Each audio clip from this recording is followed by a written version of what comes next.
Jean-Philippe Chouari pour Acrofoot TV. Je suis en compagnie de Tristan Grenon, corps arrière pour le Rouge et Or de l'Université Laval. Tristan, c'est ta première Coupe Vanier en tant que corps arrière partant. Comment tu te sens? C'est extrêmement excitant.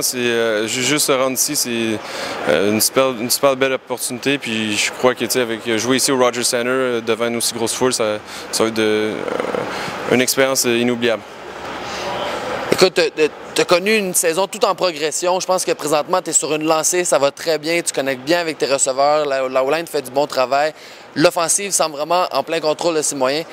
Demain, par contre, c'est un événement encore plus grandiose. Tu te parles de beaucoup de monde, l'unité qui est devant vous, ça fait longtemps que vous les avez vus. Est-ce que tu te prépares différemment pour ce match-là? Bien, je pense on a comme une recette gagnante un peu. Fait que, si on fait bien les choses puis on exécute bien le jour du match, ça devrait bien aller. Puis je crois que notre offensive, comme tu as dit, moi, je me suis mis en progression, mais je crois que c'est la même chose pour notre offensive en général. Notre jeu au sol s'est amélioré de façon incroyable. Nos receveurs ont commencé à clutcher. Puis, je crois que l'important, c'est qu'on arrive à notre pic ici en finale. Puis je crois que c'est le cas. Puis je suis extrêmement excité pour demain. Ouais.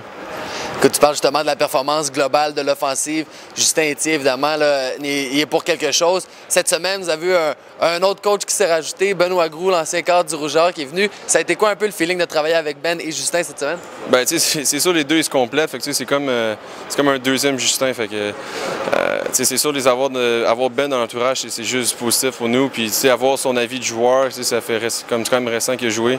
Un gagnant de la Coupe Hay Creighton, il sait de quoi il parle. Puis, juste l'expérience de coach qu'il a eu ailleurs, ça l'a aidé, je crois, à bien exprimer ce qu'il veut dire. Puis, on se le cachera pas parce que lui, il voit extrêmement bien le jeu, mais maintenant, le fait qu'il est capable de l'expliquer aussi bien fait de lui un coach extraordinaire. Puis, fait que l'avoir, c'est un gros plus pour nous autres. Si tu avais à dire là, un conseil qu'il t'a donné pour le match de demain, ce serait quoi? Moi, je pense que en entendant Ben parler, tout le monde est ouvert. Fait que, j'aimerais ça, j'espère que ça va être de même pour demain. Fait que j'ai gardé les yeux ouverts en masse. En terminant, écoute, on peut pas ne pas en parler. Je viens de parler avec Jean-Alexandre Bernier qui me racontait un peu l'esprit de se faire le Mohawk ici, que vous avez à l'Université Laval pour tout le monde être uni. On peut pas en parler, mais tu es probablement un des plus beaux de la gang. Là.